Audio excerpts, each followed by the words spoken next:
നിങ്ങളുടെ ഡെഫിനേഷനിൽ എന്താണ് ശരിക്കും ഈ സൂപ്പർ സ്റ്റാർ? ഞാനിത് എല്ലാവരോടും ചോദിക്കണതാണ്, ശരിക്കും എന്താണ് ഈ ഗൂഗിളിൽ ഒക്കെ കിട്ടുമായിരിക്കും. കാരണം ഇപ്പൊ നിവിൻ പോളി പ്രേമമൊക്കെ കഴിഞ്ഞ് വന്നപ്പോ വന്നൊരു ബൂമുണ്ടല്ലോ, ഒരു ഗതികെട്ട സൂപ്പർ സ്റ്റാറിന്റെ കഥ. എന്നാൽ ഇവരങ്ങനെ ഭയങ്കര മാന്യതയിൽ ജീവിക്കുന്ന ആളുമല്ല. അത് നമ്മള് ലവബിൾ റാസ്കൽ. എല്ലാ മഞ്ഞുമൽ ബോയ്സിന്റെ ഇടയിലാണല്ലോ ടോവി ഇരിക്കുന്നത്. KGF റീക്രിയേറ്റ് ചെയ്യാനോ ബാഹുബലി റീക്രിയേറ്റ് ചെയ്യാനോ അല്ല ശ്രമിക്കേണ്ടത്. മഞ്ഞുമൽ ബോയ്സ് പോലത്തെ നമ്മളുടെ ഒരു ഫ്ലേവറുള്ള അങ്ങനത്തെ കണ്ടന്റ് ഓറിയന്റഡ് സിനിമയാണ് മലയാളത്തിൽ നിന്ന് പറയേണ്ടത്. കാര്യം മലയാളത്തിന്റെ റെപ്യൂട്ടേഷനും ഉണ്ട്. ഓക്കെ, അതെ. മഞ്ഞുമൽ ബോയ്സ് ഒരു ഹിറ്റായി. ഇപ്പൊ എന്റെ റെമുനറേഷൻ ഡബിൾ 20,000. ഫസ്റ്റ് പേജ് ഒക്കെ ഓർമ്മയുണ്ടോ? 4,000 രൂപ. ഷോർട്ട് ഫിലിം 5,000 രൂപ. ഞാനിനി എന്റെ പറയണില്ല. പുറത്തിട്ടൊരു തട്ട്. മൂവി സ്റ്റാർ എന്ന് പറയുമ്പോൾ ഞങ്ങളുടെ വീട്ടിൽ തന്നെ സ്റ്റാർ ഉണ്ടാവുന്നുണ്ട്, ലാലങ്ങൾ ഉണ്ടാവുന്നുണ്ട്. ഞാൻ ആദ്യമായിട്ട് കണ്ട ലാലങ്ങൾ. ഞാനും അതെ, ലാലങ്ങളിലെ അച്ഛനല്ലാതെ ലാലങ്ങൾ.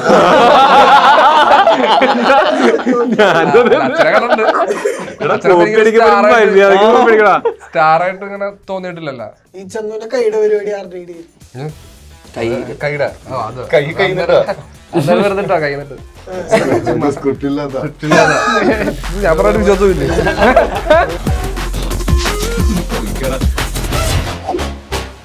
Hi hello viewers, welcome to our show untold with Ajin. ഇന്ന് നമ്മുടെ കൂടെ കുറച്ച് അൺടോൾഡ് സ്റ്റോറീസ് പറയാനുള്ളത് സൂപ്പർ സ്റ്റാർ ഡേവിഡ് പഠിക്കലൊപ്പം കുറച്ച് ഗാങ്സ് ആണ്. So captain of the ship Jean ഉണ്ട്, ടോവി ഉണ്ട്, ബാലു ഉണ്ട്, ഗണപതി ഉണ്ട്, ചന്തു ഉണ്ട്. സോ എല്ലാവർക്കും വെൽക്കം. ഈ സൂപ്പർ സ്റ്റാർ എന്ന് പറയുമ്പോൾ തന്നെ ഒരു ആസ്പിറേഷൻ ആണല്ലോ. എല്ലാവരും നമ്മൾ സൂപ്പർ സ്റ്റാർ എന്ന് വിളിക്കാറില്ല, കാരണം നമ്മൾ കണ്ട് ഭയങ്കര സെലിബ്രേറ്റ് ചെയ്തിട്ടുള്ള. അപ്പൊ നിങ്ങളുടെ ഡെഫിനേഷനിൽ എന്താണ് ശരിക്കും ഈ സൂപ്പർ സ്റ്റാർ? എനിക്കറിയാമല്ലോ, ഞാനിത് എല്ലാവരോടും ചോദിക്കണതാണ്, ശരിക്കും എന്താണ് ഈ ഗൂഗിളിൽ ഒക്കെ കിട്ടുമായിരിക്കും. സൂപ്പർ സ്റ്റാർ അല്ല, ശരിക്കും എന്താണ് എനിക്കറിയില്ല. ഞാൻ വിചാരിക്കുന്നത് ഈ പറഞ്ഞ ഒരു പരിധി വിട്ടിട്ടുള്ള ആരാധന ആൾക്കാർക്ക് തോന്നുന്ന ആൾക്കാരെ ആയിരിക്കുമല്ലോ സൂപ്പർ സ്റ്റാർ എന്ന് വിളിക്കുന്നത്. ആയിരിക്കണം. അത് ഇത്ര പടം വേണോ, ഇത്ര എങ്ങനെ, എനിക്ക് അതിന്റെ എത്ര നാള് നിന്നാലാവുന്ന എത്ര കൊല്ലം കൊണ്ടാണ് അതൊന്നും അറിയില്ല. പിന്നെ തിയേറ്ററിലേക്ക് ആൾക്കാർ തന്നെ തോന്നി വിളിക്കണായിരിക്കും. അത് ഈ പ്രേക്ഷകനെ കോമൺ ആയിട്ട് കണക്ട് ചെയ്യുന്ന ഒരാളായിരിക്കുമല്ലോ സ്റ്റാർ എന്ന് പറയുന്നത്. ഇപ്പം നമുക്കിപ്പോ അവരിലിപ്പം നമ്മളെ കുറെ കാണാൻ പറ്റുക, അല്ലെങ്കിൽ നമ്മളുടെ പ്രശ്നങ്ങൾ അവർ റെപ്രസെന്റ് ചെയ്യാന്ന് തോന്നുന്ന, അല്ലെങ്കിൽ നമുക്ക് അങ്ങനെ ബിലീവബിൾ ആയിട്ടുള്ള ആൾക്കാരായിരിക്കും സൂപ്പർ സ്റ്റാർ എന്ന് പറയുന്നത്. ജനറലി അതിന് ഒരുപാട് മാനദണ്ഡങ്ങളുണ്ട്. പക്ഷെ നമ്മളുടെ സൂപ്പർ സ്റ്റാർ എന്ന് പറയുന്നത് നമുക്ക് പല ഇതിനു മുമ്പ് കണ്ടിട്ടുള്ളത് പോലെ 1, 2, 3 ഗംഭീര ഹിറ്റുകൾ പുറകെ വരുമ്പോൾ, ഞാൻ ഒട്ടും കുറച്ച് പറയണല്ല, അത് ഇതായിട്ട് യാതൊരു ബന്ധമില്ല, ഞാൻ എല്ലാവർക്കും മനസ്സിലാവുന്ന എളുപ്പത്തിലുണ്ട്. അതായത് അത് ചിലപ്പം ഒരു അൺബിലീവബിൾ ആയിട്ടുള്ള ഒരു ബൂമാണ്. നമുക്ക് ചില സമയത്ത് ഇപ്പൊ അങ്ങനത്തെ ഒരു സാധാരണക്കാരന് അത് മനസ്സിലാക്കാനോ അത് റെഗുലേറ്റ് ചെയ്തിട്ട് അത് പോകാനോ ചിലപ്പോൾ പറ്റിയെന്ന് വരത്തില്ല. അപ്പം അങ്ങനത്തെ ഒരു പാവപ്പെട്ട സൂപ്പർ സ്റ്റാർ ആണ് നമ്മള്. അതായത് പുള്ളിയുടെ പരിശ്രമവും പരിപാടികളും കൊണ്ട് ഇയാൾ സിനിമയിൽ എത്തുന്നു, ഇയാളുടെ സിനിമകൾ ഗംഭീര വിജയമാവുന്നു, ഇയാൾക്ക് അങ്ങനെ ഒരു ആക്സെപ്റ്റൻസ് കിട്ടുന്നു വൈഡായിട്ട്. പക്ഷെ ഈ ഫെയിം ഇയാൾക്ക് അത് ഹാൻഡിൽ ചെയ്യാൻ പറ്റുന്നുണ്ടോ, അല്ലെങ്കിൽ അത് എങ്ങനെയാണ് അയാളെ ട്രാൻസ്ഫോം ചെയ്യുന്നതാണ് നമ്മുടെ അവസ്ഥ. അപ്പൊ അന്ന് ടോപ്പ് പറഞ്ഞല്ലോ, അതായത് ഈ ഒരു ഗതികെട്ട സൂപ്പർ സ്റ്റാറിന്റെ ഒരു കഥ. ഈ കരിയറിൽ പുതുമ വേണം, അല്ലെങ്കിൽ ഒരിക്കലും റിപ്പീറ്റ് ചെയ്യാൻ പാടില്ല എന്നുള്ളൊരു തീരുമാനമുള്ള ഒരാളാണ്.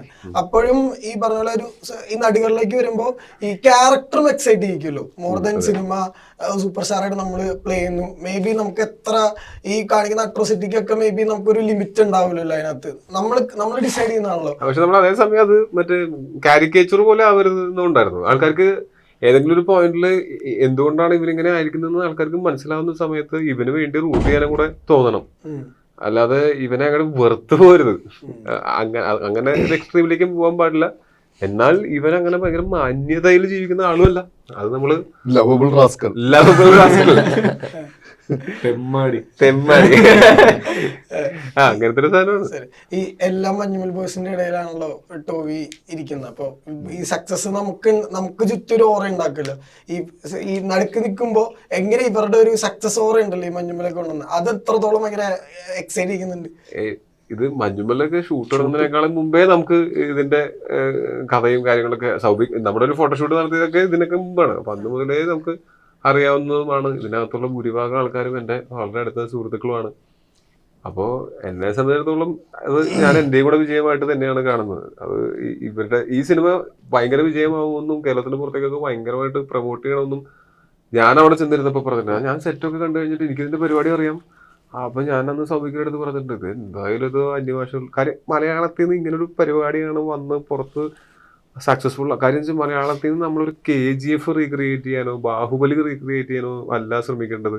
മഞ്ഞുമൽ ബോയ്സ് പോലത്തെ നമ്മളുടെ ഒരു ഫ്ലേവറുള്ള അങ്ങനത്തെ കണ്ടന്റ് ഓറിയന്റഡ് വെൽ മെയ്ഡ് നല്ല ടെക്നിക്കൽ ആസ്പെക്ട്സ് ഉള്ള ഒരു സിനിമയാണ് മലയാളത്തിൽ നിന്ന് വരേണ്ടത്. കാര്യം മലയാളത്തിന്റെ റെപ്യൂട്ടേഷനും ഉണ്ട്. ഓക്കെ, അത് ഉറപ്പായിട്ടും അത് ഗുഡ് ആക്ടേഴ്സും കൂടെ എന്തായാലും ഉണ്ടാവും. അതുകൊണ്ടാണല്ലോ അത് ഇത്രയും ആൾക്കാർക്ക് കണക്ട് ആവുന്നത്. അപ്പൊ ഇങ്ങനെയുള്ള കാര്യങ്ങളൊക്കെ ഉള്ള ഒരു സിനിമയായിരിക്കണം മലയാളത്തിൽ. കാര്യം മലയാളത്തിന് ഓൾറെഡി അങ്ങനെ റെപ്യൂട്ടേഷൻ പുറത്തുണ്ട്. അപ്പൊ അത് കൊമേഴ്ഷ്യലിയും കൂടെ ഇപ്പൊ നമുക്കും തോന്നിയിരുന്നു ഇത് ഇനി അടുത്തത് അങ്ങോട്ടാണ് സക്സസ്ഫുൾ. അപ്പൊ 2018 പോയ സമയത്ത് ഞാൻ മനസ്സിലാക്കിയതെന്ന് വെച്ചാൽ അവരൊക്കെ നമ്മളുടെ സിനിമകൾ കാണാൻ ഇഷ്ടപ്പെടുന്ന ആൾക്കാരാണ്. നമ്മളത് അവിടെ കൃത്യമായിട്ട് എത്തിച്ചു കൊടുക്കാനുള്ള ഡിസ്ട്രിബ്യൂഷൻ സിസ്റ്റം ഉണ്ടാക്കുക എന്നുള്ളതാണ്. നമ്മളിപ്പോ എനിക്ക് തോന്നുന്നു അതിന്റെ ഒരു 25% അല്ലെങ്കിൽ പകുതി വഴിയുടെ അടുത്തേക്കൊക്കെ എത്തിയിട്ടുണ്ട്. ഇപ്പോഴും നമ്മൾ ഫുൾ പൊട്ടൻഷ്യലിലേക്ക് എത്തിയെന്ന് എനിക്ക് തോന്നുന്നില്ല. പക്ഷെ എത്തും. അത് ചിലപ്പോൾ ഈ വർഷം തന്നെ എത്തും. അതിന്റെ ഒരു തുടക്കമാണ് നമ്മൾ കാണുന്നതെന്നാണ് ഞാൻ വിചാരിക്കുന്നത്. നമുക്കിപ്പോ ബാഹുബലി എന്താണോ തെലുഗു മാർക്കറ്റിന് ഉണ്ടാക്കി കൊടുത്ത വിസിബിലിറ്റി, KGF ഉണ്ടാക്കിയ അത്, അല്ലെങ്കിൽ കാന്താര കന്നഡ ഇൻഡസ്ട്രിക്ക് KGF കന്നഡ ഇൻഡസ്ട്രിക്ക് ഉണ്ടാക്കിയതൊക്കെ, അത് മലയാളം ഇൻഡസ്ട്രി ഇതിനേക്കാൾ ഒരു ഒട്ടും കുറവല്ല ടാലന്റിന്റെ കാര്യത്തിൽ എന്ന് വിശ്വസിക്കുന്ന ആളാണ് ഞാൻ. അപ്പൊ ഇങ്ങനൊരു പടമാണ് അങ്ങനെ വരേണ്ടതെന്ന് ഞാൻ ആദ്യമേ പറഞ്ഞിട്ടുണ്ടായിരുന്നു. ഇതുപോലെ തന്നെയാണ് ആടുജീവിതം വന്നപ്പോഴും ഇപ്പോൾ ആവേശം വരുമ്പോഴും ഒക്കെയും ഇങ്ങനെ കളക്ട് ചെയ്യുകയും പ്രേമലു ഇതൊക്കെ വരുന്ന സമയത്ത് നമ്മൾക്ക് ഫ്ലോണ്ട് ചെയ്യാവുന്ന നമ്മുടെ ബഡ്ജറ്റ് അല്ല, നമ്മുടെ ആൾക്കാരുടെ കൈകളുള്ള പരിപാടിയാണ്. ക്രാഫ്റ്റും പെർഫോമൻസസും ഇങ്ങനെയുള്ള കാര്യങ്ങളാണ് നമുക്ക് ഷോക്കേസ് ചെയ്യേണ്ടത്. അപ്പൊ അത് കാരണം ഇത് ഭയങ്കരമായിട്ട് ഈ സിനിമയൊക്കെ വർക്ക് ആവണം എന്ന് ആഗ്രഹിക്കുകയും വർക്കായപ്പോൾ ഭയങ്കര സന്തോഷിക്കുകയും ചെയ്ത ആളാണ്. കാര്യം എൻ്റെ ഇനി സിനിമകൾ വരാനുണ്ട്. ആ സിനിമയ്ക്കും കൂടിയുള്ള വാതിലുകളാണ് ഇപ്പൊ ഹിറ്റായിട്ടുള്ള സിനിമകൾ തുറന്നിട്ട് വെക്കുന്നത്. അപ്പൊ ഞാൻ വിചാരിക്കുന്ന ഒരു മലയാളം സിനിമേനെ ഒരു ഒറ്റ ടീമായിട്ട് കാണുകയാണെങ്കിൽ, ഞാൻ കൊല്ലങ്ങളായിട്ട് പറയണതാണ്, ആ ടീം ജയിക്കുന്ന സമയത്ത് മുഴുവൻ എനിക്കും സന്തോഷമാണ്. ഈ ടീം എത്രത്തോളം വലുതാവുന്നു, അതിന്റെ കൂട്ടത്തിൽ ഞാൻ ഒരു പണിയെടുക്കാതെയും ഞാൻ എൻ്റെ കൂട്ടത്തിൽ വെറുതെ നിന്ന് കൊടുത്താൽ മതി വലുതാവും. അത് എൻ്റെ ഒരു സെൽഫിഷ് കാര്യമായിട്ട് തന്നെയാണ് ഞാൻ കാണുന്നത്. അതുകൊണ്ട് തന്നെ ഞാൻ പറയുന്നത് തീർച്ചയായിട്ടും എനിക്കും മാത്രമല്ല ഇവരെല്ലാവരും ഇവരുടെ സക്സസിന്റെ ആ സമയം എന്ന് പറയുന്നത്, ഇവര് ഷൂട്ടിങ് കഴിഞ്ഞിട്ട് ഞാൻ ഇതിന്റെ ഫുട്ടേജ് കുറെ എനിക്ക് സൗഭിക ആ സമയത്ത് തന്നെ കാണിച്ചിട്ടുണ്ട്. മറ്റേ ആ കല്യാണപ്പാട്ടും പരിപാടിയൊക്കെ ഞാൻ തന്നെ കണ്ടിട്ടുണ്ട്. അത് കഴിഞ്ഞ് കഥ മുഴുവനായിട്ടും എനിക്കറിയാം. പിന്നെ ഇറങ്ങുന്ന സമയത്ത് എന്ന് വെച്ചാൽ ഞാൻ അന്ന് ഇവിടെ ഇതിന്റെ താഴെ തന്നെയല്ലേ, ഞാൻ നോക്കുമ്പോൾ ഒരു വണ്ടി ആൾക്കാർ പ്രൊമോഷന് പോകണം. അപ്പൊ ആ വണ്ടിയിൽ പോകുന്നത് എന്നെ തന്നെ ഡയറക്ട് ചെയ്ത ആൾക്കാരുണ്ട്, എന്റെ കൂടെ അഭിനയിച്ചിട്ടുള്ള ആൾക്കാരുണ്ട്, അങ്ങനെ കുറെ ആൾക്കാരുണ്ട്. അപ്പൊ ഞാനത് അങ്ങനെയാണ്, ആ സന്തോഷം എന്റെയും കൂടെ വിജയമായിട്ടാണ് ഞാൻ കണ്ടിട്ടുള്ളത്. ഞങ്ങൾക്ക് ഭയങ്കര ലാഭമായിരുന്നു അത്. കാരണം മഞ്ഞുമൽ ബോയ്സ് അഭിനയിച്ചിട്ട് അവിടെ നിന്ന് നേരെ കണ്ടിന്യൂഷൻ ആയിട്ടാണ് ഞാൻ ഇങ്ങോട്ട് വന്നത്. അപ്പം അവിടെ നമ്മളെല്ലാവരും ഒരു ഗ്യാങ്, ബാലു ഓൾറെഡി സിനിമയിലുണ്ട്. അപ്പൊ ഞാന് ചന്തുവിനെ കണ്ടിട്ട് നമ്മൾ വർക്ക് ചെയ്തൊരു ഹാപ്പിനെസ്സിൽ നമുക്ക് ഒന്നും കൂടി പിടിക്കാൻ വേണ്ടിയിട്ട് കറക്റ്റായിട്ട് നമ്മുടെ പടത്തിൽ കാസ്റ്റ് ചെയ്തു. അപ്പൊ മഞ്ഞുമൽ ബോയ്സ് ഇറങ്ങിയിട്ടില്ല. പിന്നീട് മഞ്ഞുമൽ ബോയ്സ് കയറി ഹിറ്റായി. ഇപ്പൊ എന്റെ റെമുനറേഷൻ ഡബിൾ 50 lakhs 20,000. പിന്നെ ഇതിനകത്ത് ഒരു സോങ്ങിന്റെ അകത്ത് ഡയറക്ടറുണ്ട് മഞ്ഞുമൽ ബോയ്സിന്റെ, സുഷീനുണ്ട്, പലരും അതിനകത്ത് അഭിനയിച്ചിട്ടുണ്ട്. ഭയങ്കര കോസ്റ്റ്യൂംസ് ഒക്കെ ഈ ഹണീബി ഇറങ്ങുന്ന ടൈമില് ബില്ലബോങ്ങിന്റെ ബോക്സർ, ഈ കളർ കൊന്ത, അല്ലെങ്കിൽ മൊത്തത്തിൽ ഒരു അതിന്റെ ആ ക്യാരക്ടറിന്റെ കോസ്റ്റ്യൂം അടക്കം ട്രെൻഡാണ്. ഈ നടികർ ഇറങ്ങുമ്പോഴും ഈ ഡ്രൈവ് ലൈസൻസ് ഇറങ്ങുമ്പോൾ ശ്രദ്ധിക്കുന്ന ഒരു കാര്യം, ഈ ക്യാരക്ടർ മൊത്തത്തിലാണ് ഡിസൈൻ ആവുന്നത്. ശരിക്കും പറഞ്ഞു കഴിഞ്ഞാൽ ഫ്രം ദ സ്ക്രാച്ച് എങ്ങനെയാ ക്യാരക്ടറിന്റെ ഓരോ സ്റ്റേജും ഉണ്ടാവുക. ക്യാരക്ടർ ഡെവലപ്മെന്റ് ചെയ്യുമ്പോൾ തന്നെ നമ്മൾ ബേസിക്കലി വാസ് ബ്ലെസ്ഡ് വിത്ത് കുറച്ച് നല്ല ആൾക്കാർ. പ്രവീൺ വർമ്മ ബ്രില്യന്റ് ആണ്. അതുപോലെ ഇപ്പൊ ഞാനിപ്പോ വർക്ക് ചെയ്യുന്ന ഏക്ത അടിപൊളിയാണ്. ഇപ്പം നമുക്ക് ഇതിന്റെ കളർ കോഡും സ്കീമും ഒക്കെ പറഞ്ഞു കൊടുക്കാനേ പറ്റത്തുള്ളൂ. പിക്കപ്പ് അത് അവരുടെ തന്നെ ചോയ്സ് ആണ്.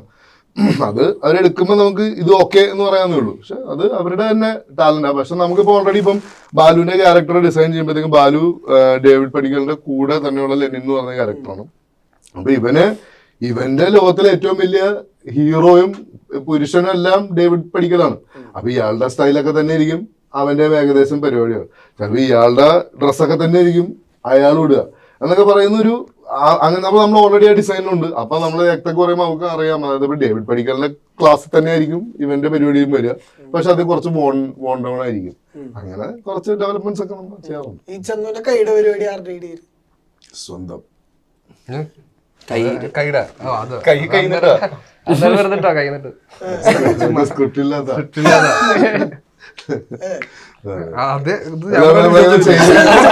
ഞാൻ ചെയ്തു ഞാൻ ഇങ്ങനെ ഒരു സാധനം ചെയ്യട്ടെ അത് അടിപൊളിയായിരിക്കില്ലേ പൊളിച്ചോ അത് അങ്ങനെ ഈ പറഞ്ഞ ഇംപ്രൈസേഷൻസിൽ കുറെ പരിപാടികൾ വന്നിട്ടുണ്ട് ഈ പടം ഫുള്ള് ഇംപ്രോവ്ഡ് ആണ് എന്ന് വെച്ചാൽ ഡയലോഗ്സും കാര്യങ്ങളൊക്കെ നമുക്ക് ഫിക്സ്ഡ് ആണ്, എഴുതിയിട്ടുണ്ട്, പരിപാടികളൊക്കെ ഉണ്ടെങ്കിലും ഇതൊരു give and take type of പടമാണ്. നമുക്കിതിപ്പം ഇവര് അങ്ങോട്ടും ഇങ്ങോട്ടും കൊടുത്താലേ അപ്പോൾ അതിനൊരു ലൈഫ് ഉള്ളൂ. ഇതിന്റെ കെമിസ്ട്രി ഭയങ്കര ഇമ്പോർട്ടന്റ്. അപ്പം ചില സമയത്ത് നമുക്ക് അങ്ങനെ തന്നെ സ്ട്രിക്ട്ലി അങ്ങനെ പറയാൻ പറ്റത്തില്ല. കണ്ടന്റ് മിസ്സാവരുത്, ഇവർക്ക് കംഫർട്ടബിൾ ആയിട്ടുള്ള രീതിയിൽ പറയാന്നുള്ളതാണ്. ഇഷ്ടംപോലെ ഇപ്പൊ ഇതിലെ ചില സീനിലെ കോൺവെർസേഷൻ ഒന്നും എഴുതാൻ പറ്റുന്ന എനിക്ക് തോന്നുന്നില്ല. അത് ചെയ്ത് തന്നെ നമ്മൾ പടം ഡിസ്കസ് ചെയ്യുമ്പോൾ തന്നെ ഉണ്ടായിരുന്നു, അതായത് എടാ ഇത് നോക്കണ്ട, ഈ സീനോടെ ഇരിക്കട്ടെ, നമുക്ക് അവിടെ ചെന്ന് ഇമ്പ്രൂവ് ചെയ്യാം.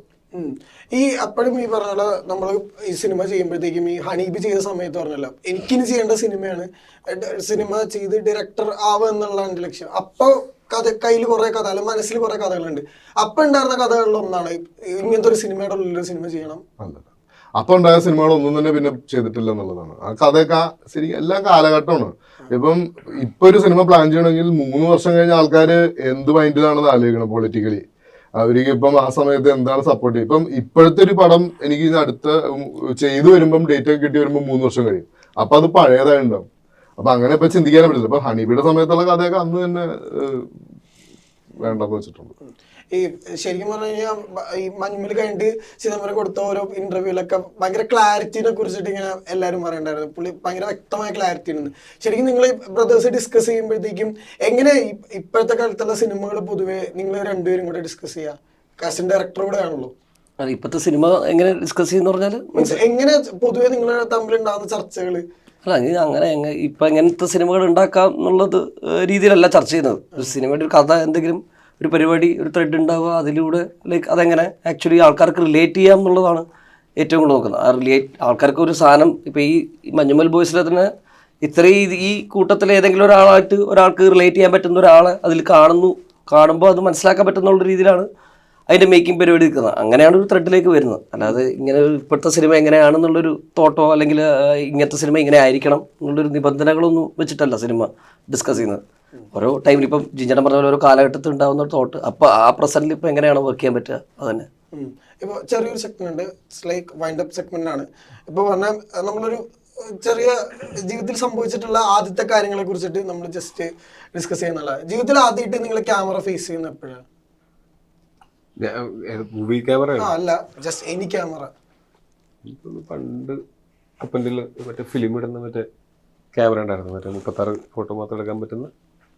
അതിന്റെ ഫ്രണ്ടിൽ നിന്ന് നമ്മൾ ഫാമിലി ഫോട്ടോ ഒക്കെ എടുത്തിട്ടുള്ള, അതാണ് എൻ്റെ ഓർമ്മ. ഫസ്റ്റ് ഫോട്ടോഷൂട്ട് ഞാൻ ഈ സിനിമയിൽ അഭിനയിക്കാനായിട്ട് ഇറങ്ങുന്നതിന് മുമ്പ്, ജോലി കിട്ടുന്നതിന് മുമ്പ്, കോഗ്നിഷനിൽ വർക്ക് ചെയ്യുന്നതിന് മുമ്പ്, കോളേജ് കഴിഞ്ഞിട്ട് കുറച്ച് സമയം ഉണ്ടായിരുന്നു. ആ സമയത്ത് ഞാൻ ഒരു പോർട്ട്ഫോളിയോ ഫോട്ടോഷൂട്ട് ചെയ്തിട്ടുണ്ടായിരുന്നു. അതാണൊരു പ്രോപ്പർ ഈ ക്യാമറ, ഒരു SLR ക്യാമറയിൽ എടുക്കുന്ന ഫോട്ടോസ്. ഷാബു ആദിത്യ എന്ന് പറഞ്ഞിട്ടൊരു ഫോട്ടോഗ്രാഫർ ഉണ്ട്, അദ്ദേഹമാണ് അന്ന് സ്റ്റിൽസ് എടുത്തത്. അല്ല, ഞാന് ബേസിക്കലി ഇത്തിരി കുറച്ച് ഇൻട്രോട്ടാണ്, ക്യാമറ ഇത്തിരി പേടിയാ. അപ്പം ചെറുപ്പത്തില് ഈ തെങ്കാശി പട്ടണം വന്ന് ഓർമ്മയുണ്ടായിരുന്നു. തെങ്കാശി പട്ടണം ഇറങ്ങിയ സമയത്ത് ഹിറ്റായപ്പം ഒരു പുതിയ ഐഡിയ ഇട്ട് വന്നു. സുരേഷ് ഗോപി ഫാമിലി ഒരു ഫോട്ടോ, നമ്മളെ പപ്പ family photo, Rafi uncle family photo, എന്നിട്ട് എൻ്റെ അത് 75 ദിവസം 50 ദിവസം എഴുതിയിട്ട് ഫാമിലി ഹിറ്റ് എന്നും പറഞ്ഞിട്ടുണ്ട്. ഇതിന്റെ മുമ്പിൽ നിന്ന് പോസ് ചെയ്യാം. പപ്പയൊക്കെ അപ്പൊ തന്നെ അത് പുഴുങ്ങി, അതാണെങ്കിൽ നല്ല തടിയുണ്ട്, ഇങ്ങനെയൊക്കെ അറിയാണ്ടൊക്കെ പറ്റയൊക്കെ വെട്ടി ആ പുഴുങ്ങിയ പോസ്റ്ററേക്ക് എറണാകുളം മൊത്തം എല്ലാരും മഞ്ഞ കളർ ഡ്രസ്സൊക്കെ ഇട്ടിട്ട് ഫാമിലി ഹിറ്റ്. അതാണ് ആദ്യത്തെ. വീട്ടില് പണ്ട് അച്ഛനൊരു ഹാൻഡി ക്യാം ഉണ്ടായിരുന്നു. അപ്പൊ അതിന്റെ അത് വീട്ടിൽ ഫംഗ്ഷൻസ് ഒക്കെ ഷൂട്ട് ചെയ്യാൻ അതിലായിരുന്നു. എല്ലാ ഫംഗ്ഷൻ ഷൂട്ട് ചെയ്ത് അച്ഛൻ തന്നെ എഡിറ്റ് ചെയ്തിട്ട് ഒരു CD-യിലേക്ക് എല്ലാവരും കൊടുക്കും. അങ്ങനത്തെ ഒരു പരിപാടി ഉണ്ടായിരുന്നു. അച്ഛൻ ഈ ഹാൻഡി ക്യാം വാങ്ങിച്ചതിന് ശേഷം എപ്പോഴും ഞാൻ ഇതിന്റെ മുമ്പിൽ ഉപയോഗിക്കും. ഞാൻ ഫുൾ ടൈം എന്റെ മുമ്പിൽ നിന്ന് പുള്ളിക്ക് മനസ്സിലായി ഞാൻ ഇങ്ങനെ നിൽക്കുള്ളൂ. എപ്പോഴും എല്ലായിടത്തും പോയി ചിരിച്ചു കാണിക്കും, ചാടിയൊക്കെ നോക്കും, ഇങ്ങനെ ലെൻസ് വരാൻ വേണ്ടിയിട്ടുള്ള പരിപാടിയൊക്കെ. പിന്നെ പുള്ളി അത് എനിക്ക് തന്നു, എന്നോട് ഷൂട്ട് ചെയ്യാൻ പറഞ്ഞു. വഴി അതാണ് എന്റെ ക്യാമറ ആയിട്ടുള്ള ബന്ധം. അതാ ക്യാമറ കണ്ട ചാടി. ചെറുപ്പത്തിൽ ഫോട്ടോസ് ഇങ്ങനെ TV ചന്ദ്രൻ എന്ന് പറഞ്ഞ ഡയറക്ടർ എൻ്റെ ചിതുവിൻ്റെ അച്ഛൻ്റെ ഒക്കെ കുറെ ഫോട്ടോസ് ചെറുപ്പത്തിൽ, അതായിരുന്നു ഫസ്റ്റ് ഫോട്ടോഷൂട്ട് എന്ന് പറഞ്ഞാൽ പുള്ളി എടുത്തിട്ടുള്ള ഫിലിം ക്യാമറയിൽ. എൻ്റെ തന്നെ വീട്ടിലെ ക്യാമറയിൽ എടുത്തേക്കുന്ന പരിപാടി തന്നെയായിരുന്നു. അല്ലാണ്ട് ഫോട്ടോഷൂട്ട് പരിപാടിയൊക്കെ എനിക്ക് അങ്ങനെ ഇതൊന്നും വലിയ ഷൈ അല്ലായിരുന്നു, എനിക്കതൊന്നും വലിയ പ്രശ്നമുള്ള കാര്യങ്ങളല്ല. ഫസ്റ്റ് പേച്ചൊക്കെ ഓർമ്മയുണ്ടോ? ഫസ്റ്റ് സാലറി സിനിമയിൽ കിട്ടിയത്? സിനിമ എനിക്ക് ഓർമ്മയുണ്ട്, ABCഡിലായിരുന്നു. ഹരി നടന്ന 4000 രൂപ. എനിക്ക് ശാന്ത പോട്ട് തന്നെ സിനിമ പൈസ പറഞ്ഞിട്ട് ഷോർട്ട് ഫിലിമിൽ 5000 രൂപ. സിംഗപ്പൂർ 5000 രൂപ. അതെല്ലാ തുടക്കക്കാരിക്കും 4000 രൂപ. ഞാനിനി എന്റെ പറയണില്ല.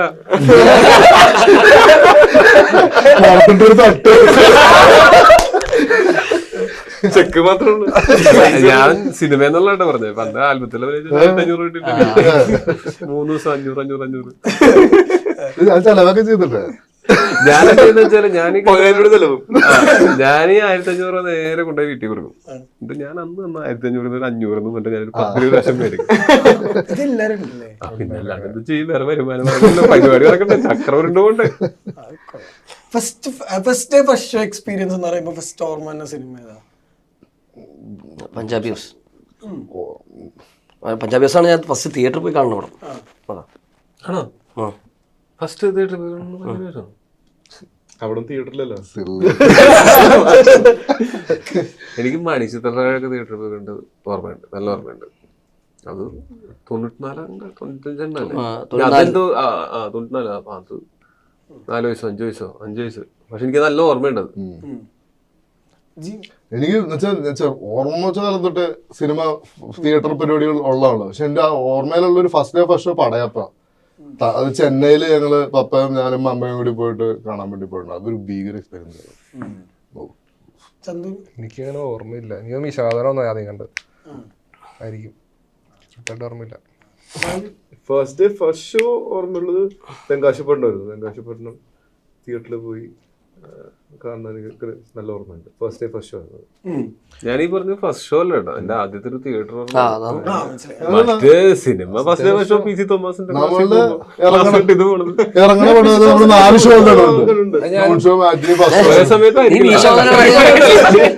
അല്ല എന്നാലും ഞാനും അവിടെ അങ്ങനെ കട്ട് ചെയ്താ പോയിരുന്നു. ആലുവയില് ആലുവ കട്ട് ചെയ്തിട്ട് ഞാൻ തൃശ്ശൂരാണ്. അവിടെ അന്വേഷിച്ചു വന്നിട്ടുണ്ടല്ലോ. PC തോമസ് രസം വന്നു. അപ്പോൾ ഇങ്ങനെ സലിംമാൻ പഠിക്കണ്ടെന്ന് പറഞ്ഞാൽ എന്നെ അന്വേഷിച്ചു ഞാൻ അവിടെ ഇല്ല, ആ സീനത്ത് തിയേറ്ററിലായിരുന്നു. First time meeting movie star? എനിക്ക് ഉണ്ട് കേട്ടോ, എനിക്ക് ഓർമ്മയുള്ളത്. ബേസിക് ഞാൻ കാബൂളിവാല എന്ന് പറഞ്ഞ പടം നടക്കുമ്പോഴത്തേക്കും അതിന്റെ ലൊക്കേഷൻ എന്റെ ഷൂട്ടിന്റെ സമയത്ത് എന്നെ ഇങ്ങനെ അവിടെ കൊണ്ടുപോകും, പപ്പയുടെ റൂമിൽ കൊണ്ടുപോകും. ലഞ്ച് ബ്രേക്കിന്റെ സമയത്ത് ഡോർ നോക്കിയിട്ട് ഞാൻ ഇങ്ങനെ തുറക്കുമ്പോൾ തീരെ ചെറുതാണ്, ഇങ്ങനെ ടവറിൽ ഇങ്ങനെ വിനീത് നിൽപ്പുണ്ട്, മറ്റേ ചെമ്പ മുടിയൊക്കെ ആയിട്ട്. അതാണ് അപ്പൊ നമുക്ക് അത് സിനിമ, കാരണം നോർമൽ മനുഷ്യനെ പോലെ എനിക്ക് തോന്നിയില്ല. സംതിങ് എൽസ്, വേറൊരു പരിപാടിയൊക്കെ ഉണ്ടല്ലോ. ഇത് ഞാൻ അങ്ങനെ എനിക്ക് വളരെ ചെറുപ്പത്തിലൊന്നും അങ്ങനെ ആരെയും ഇങ്ങനെ ആക്ടേഴ്സിനൊന്നും കാണാനുള്ള അവസരമൊന്നും അധികം കിട്ടിയിട്ടില്ല. ഞാൻ ആദ്യമായിട്ട് കണ്ടത് നമ്മുടെ ഒരു വൈസ്മെൻസ് ക്ലബ് എന്നൊരു ക്ലബ് ഉണ്ടായിരുന്നു. അപ്പൊ അതിന്റെ ഇങ്ങനെ ഒരു ആനുവൽ മീറ്റിംഗോ അങ്ങനത്തെ ഒക്കെ പോലത്തെ ഒരു മീറ്റിംഗ്സ് ഒക്കെ ഉണ്ടാവില്ല. അപ്പൊ അങ്ങനത്തെ ഒരു പരിപാടിക്ക് കണ്ണൂരം കണ്ടാന്ന് പറഞ്ഞ പരിപാടിക്ക്, അപ്പൊ അവിടെ അന്ന് ഗസ്റ്റ് ആയിട്ട് വന്നത് ഭീമൻ രഘു ആയിരുന്നു. പുള്ളിയായിട്ടിരുന്നത് ഞാനന്ന് പുള്ളിയോട് കുറെ സംസാരിച്ചിട്ടുണ്ട്. പുള്ളിക്ക് അതൊന്നും ഓർമ്മ ഉണ്ടാവില്ല, പക്ഷെ ഞാനും തീരെ ചെറുതായിരുന്നു. പുള്ളി അന്ന് പാട്ടൊക്കെ പാടിയിരുന്നു, എനിക്ക് നല്ല ഓർമ്മയുണ്ട്. കൊറേ ഓർമ്മയുണ്ട് കേട്ടോ.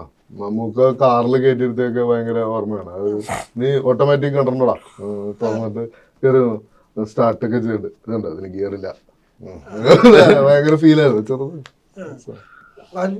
മൂവി സ്റ്റാർ എന്ന് പറയുമ്പോൾ ഞങ്ങള് വീട്ടിൽ തന്നെ സ്റ്റാർ ഉണ്ടായിട്ട് ലാലങ്ങൾ ഉണ്ടായിട്ട് ഞാൻ ആദ്യമായിട്ട് കണ്ട ലാലങ്ങൾ. ഞാനും അതെ, ലാലങ്ങളിലെ അച്ഛനല്ലാതെ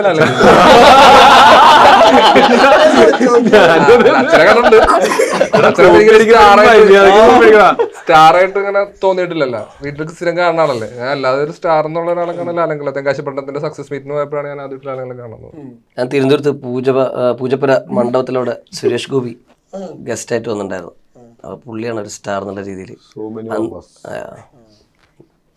ഫസ്റ്റാണ് സിനിമയ്ക്ക് ഇങ്ങനെ സിനിമയിൽ അഭിനയിക്കുന്നതിന് മുമ്പേ കാണുന്നത് സുരേഷ് ഗോപി. ടോവിന് ഏറ്റവും കൂടുതൽ ടെൻഷൻ അടിക്കാൻ റിലീസിന്റെ ദിവസം അല്ലെങ്കിൽ ഷൂട്ട് തുടങ്ങുന്ന ആ ദിവസം? അങ്ങനെ ഭയങ്കര ടെൻഷനല്ല, പക്ഷെ എന്നാലും ഈ നല്ല റിലീസിന്റെ സമയത്ത് ഒരു ടെൻഷൻ ഉണ്ട്. ആ ടെൻഷൻ എന്ന് പറഞ്ഞു കഴിഞ്ഞാൽ നമ്മൾ ഒരു പരീക്ഷാ പേപ്പർ കാത്തിരിക്കുന്ന ആ ഒരു ഫീലില്ലേ, നമ്മൾ അത്യാവശ്യം നന്നായിട്ട് പഠിച്ചിട്ടുണ്ട്, നന്നായിട്ട് എഴുതിയിട്ടുണ്ട്, എന്നാലും നമുക്കൊരു ഒരു എത്ര ഉണ്ടാവും എന്നറിയാനുള്ള അങ്ങനത്തെ ടെൻഷനുള്ളൂ. അല്ലാണ്ട് ഉറക്കമൊന്നും പോകാം. ഞാൻ റിലീസ് ദിവസമൊക്കെ നന്നായിട്ട് ഉറങ്ങാറൊക്കെ ഉണ്ട്. ഷൂട്ട് തുടങ്ങുന്ന ദിവസം അങ്ങനെ ടെൻഷൻ അല്ല, നമ്മള് ഓൾറെഡി അറിയാലോ. പിന്നെ ഇതെന്ന് വെച്ചാൽ ഞാൻ ചെന്നപ്പം മുതൽ അങ്ങോട്ട് പെർഫോം ചെയ്ത് മരിക്കണ്ടല്ലോ. ഇത് ഒരു ടീം എഫേർട്ട് അല്ലേ. ചെന്ന് കഴിഞ്ഞാൽ എല്ലാരും കൂടിയിട്ടല്ലേ നമ്മളെ മീറ്ററൊക്കെ സെറ്റ് ചെയ്ത് വരുന്നത്. റിലീസിന്റെ ഷൂട്ടിംഗ് നമുക്ക് ടെൻഷൻ ഇല്ല, ഷൂട്ടിംഗ് എക്സൈറ്റഡ് ആണ്, നമ്മളത് എടുക്കും, നമുക്ക് അറിയാലോ എന്താ ചെയ്യേണ്ടത്. ഇതിപ്പം റിലീസ് എന്ന് പറഞ്ഞു കഴിഞ്ഞാൽ നമ്മൾ ഇത്രയും എഫേർട്ട് എടുത്തിട്ട് അത് നാളെ പുറത്തോട്ട് ഒരു അഭിപ്രായത്തിന് വേണ്ടി വെയിറ്റിംഗ് ആണല്ലോ. അത് എന്താണെങ്കിലും കുഴപ്പമില്ല, നല്ല അഭിപ്രായമാണെങ്കിലും മോശം അഭിപ്രായമാണെങ്കിലും നമുക്ക് ഒരു പെട്ടെന്നൊരു സൈ ഓഫ് റിലീഫ് വരും. പക്ഷെ അഭിപ്രായം അറിയുന്നവരെയുള്ള ഒരു വീർപ്പ് കൂട്ടല് ബുദ്ധിമുട്ടാണ്. ഒരു വയസ്സൊക്കെ കൂടും ഒരു സിനിമ ഇറങ്ങുമ്പോൾ. ഈ പറഞ്ഞ മഞ്ഞുമല കണ്ട ഒരു വിഷ്വല് ശരിക്കും എനിക്ക് ഓർമ്മയുണ്ട്. കാരണം തിയേറ്ററിൽ ഏറ്റവും താഴെ ഇരുന്നാണ് ഗണപതി ശരിക്കും സിനിമ കാണുന്നത് ഈ മഞ്ഞുമല്. ഈ അപ്പൊ ശരിക്കും ഈ കേരളത്തിന് മുമ്പ് ഒരു ഭയങ്കര ഇതുണ്ടല്ലോ, കാരണം തിയേറ്റർ ഫുള്ളും ഭയങ്കര ആളുകളാണ്, ഈ എല്ലാരും എന്താ സംഭവം എന്ന് അറിയാൻ വേണ്ടി വന്നേക്കാം. അപ്പൊ ശരിക്കും ആ മൈൻഡ് സെറ്റ് ശരിക്കും എങ്ങനെയാ കൺവേർട്ട് ആയത് ശരിക്കും ഈ റിലീസ് കഴിയുമ്പോഴത്തേക്കും? അല്ല, റിലീസ് കഴിഞ്ഞപ്പോഴും എനിക്ക് അതിൽ കുറേ ആൾക്കാർ നമ്മുടെ ആൾക്കാർ തന്നെ ഉണ്ടായിരുന്നു. അപ്പോൾ നമുക്ക് അതുകൊണ്ട് അവിടുത്തെ കാര്യം വിചാരിച്ചാൽ ഇത് പുറത്തിറങ്ങിയിട്ട് ആൾക്കാർ എന്ത് പറയുന്നു.